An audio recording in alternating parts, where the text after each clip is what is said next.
Yes, it's true. I did have COVID. This is like my first day out of the house. I'm COVID clear. And if you're wondering what the heck that footage at the beginning has to do with me having COVID, I'll explain in just a sec. But before that, look at this vehicle.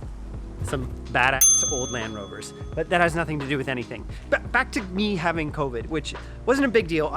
Just so you know, I was completely asymptomatic. I had no symptoms, no illness whatsoever. The day I got called by the hospital for them to let me know that I actually had COVID, I was putting on my running shoes to go for a run because that's how good I felt. But it was a bit of a strange experience. So I was supposed to be directing a commercial shoot in Quebec, and there was going to be about 40 different crew members on this shoot. We were all going to be in a bubble, so we all had to go get tested, and that's where you get, the stick shoved up your nose and they tickle your brain for a bit. Lo and behold, one crew member tested positive, and that person was me. And kind of a bit of a surprise, this was 3 days before we were supposed to go on the shoot, and I was feeling totally fine, so we had to scramble. But luckily, we were able to assemble the most amazing, oh my gosh, look at this. Is that real? It's like some sort of dead animal of some sort. I'm just seeing everything today.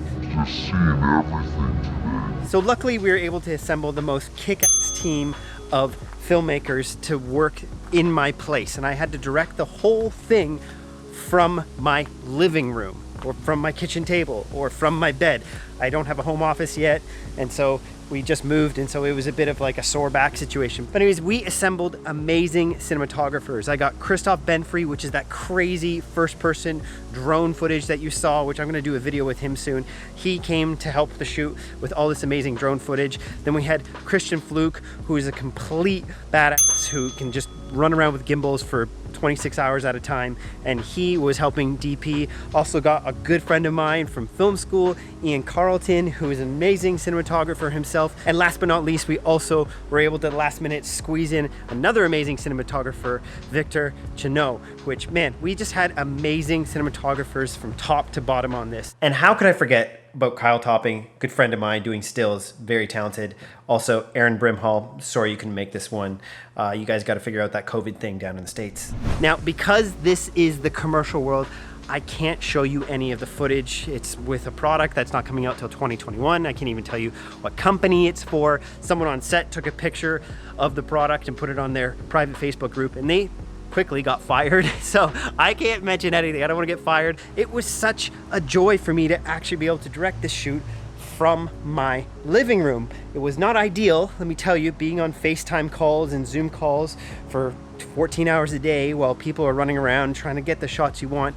Not the easiest way to direct, but the team did an incredible job making me feel involved on the shoot. Often we would have like a 3G connection to the Red camera, and then they would FaceTime me in. But what I learned from this shoot was the importance of communication. For me, I couldn't be there. I couldn't hold the camera. I'm used to being a director DP sort of thing. So I had to do this all remotely. And there was a few things I learned with communicating. One is clear is kind. The more clear you can be with what you're saying, and the more simple you can express it, the more helpful it is for everyone you're working with. So rather than giving people abstract ideas of the directing shots that I wanted or the cinematography, I was very clear. And what I would often do is go find previous commercials that had similar shots that I liked, and I would cut this together in Premiere, and I would send it to the guys on set, just text message them little videos from other commercials and say, it's kind of like this is a similar shot that I want. It was very clear,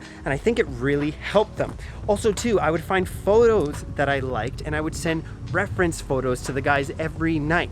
I also got them to export any footage they had or do screen records, anything of the footage that they were shooting, so that I could review it and send them notes back. It was trying to be as clear and as simple as possible. And there's another lesson I think I learned from this shoot, and I'm going to be doing a bigger video about this, but CHRISTOPH, the guy who shot that incredible drone footage, he actually just learned to shoot this drone footage in the middle of the pandemic. He had some time on his hands, like I think a lot of us did, and he just got a first-person drone and started practicing day and night. He went into the virtual thing that you can do before you ever fly and just practiced. And then he started posting some videos on his Vimeo and his Instagram channel. And when we needed a crazy good drone pilot, lo and behold, there was CHRISTOPH.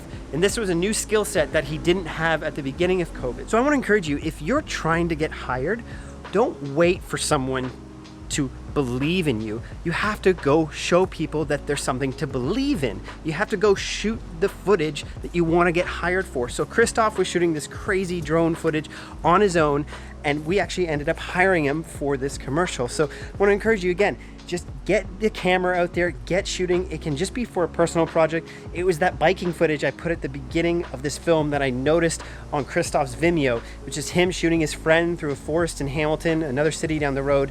And man, I was so impressed by it. I was like, I need that for our commercial. So for you, don't wait for someone to discover you. Go make them discover you, if that makes sense. Just start shooting. That's the most important tip for anyone in filmmaking, whether you've been in the industry for 20 years or whether you're just getting into it.